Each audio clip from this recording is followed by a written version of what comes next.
Snowman is actually playing the aggro druid. Wow. Which, this is the third time we actually see it today.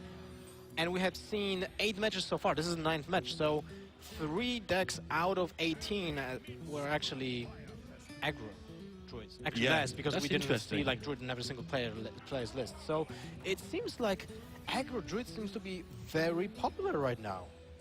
Yeah, something Stotter was saying earlier as well. I corrected him after round 2, but it's more true after round 5. His word does get about of which players are playing which decks. Especially the ones who are 4-0. It's like, oh, Snowman's 4-0, what's he doing to get there with it? And he'll find somebody to find, you'll find somebody to tell you by this stage. Like I say, people are tightening up. They say less than they used to, but you can still find bits out. Yeah, that's true. And Daniel will have a hard time dealing with those minions right now. So the mark of the loaders, the first one is something that Daniel probably like just be like, it's tough, but I can make it, right? Yep. But the second one on turn 3, if it can be paired with another minion, it will look really rough for Daniel to just keep up with the onslaught of minions coming every single turn. So Daniel there as well, also having to hero power into aggro druid with your Murloc deck is not what you want. You want those rock pool hunters, or even the hydrologists are pretty good against these 1-2s. But look at what's going to happen here.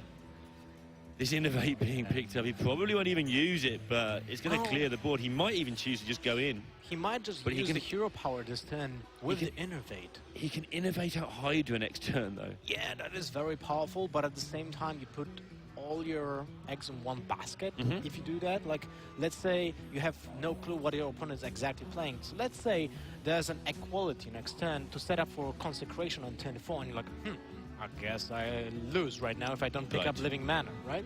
So I was thinking about it, but there's of course merit to just not go into it, right? And of course next turn he'll have a lot more information as to what he thinks he's playing against. And I mean, what do you do if you're Danielegend? You just go for, I mean, what do you do? What? Well, play the 2 minions and hope one of them sticks? Yeah, I mean, you would like to hit the hunter here right now. Unfortunately, it's the wall eater. So he cannot put a bigger minion that he wanted.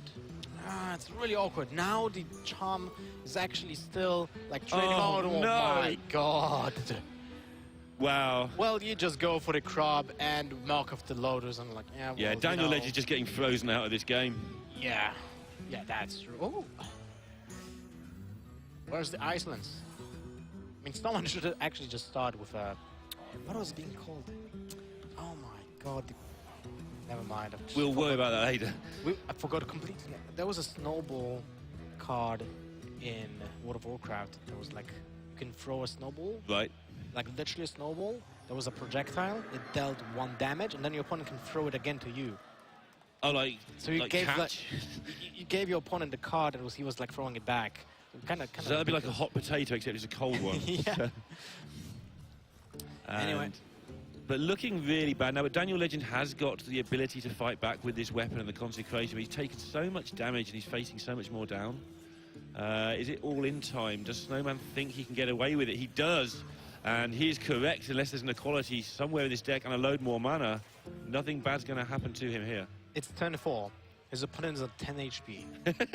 And there's 16, 22, 26, 29, 32, 36, 41 points of stats on the board. Right, now I'm a caster, so I'm not sure what that means. Does that mean he's going to win next turn? I think that's enough to settle the score on game 1, and that means Snowman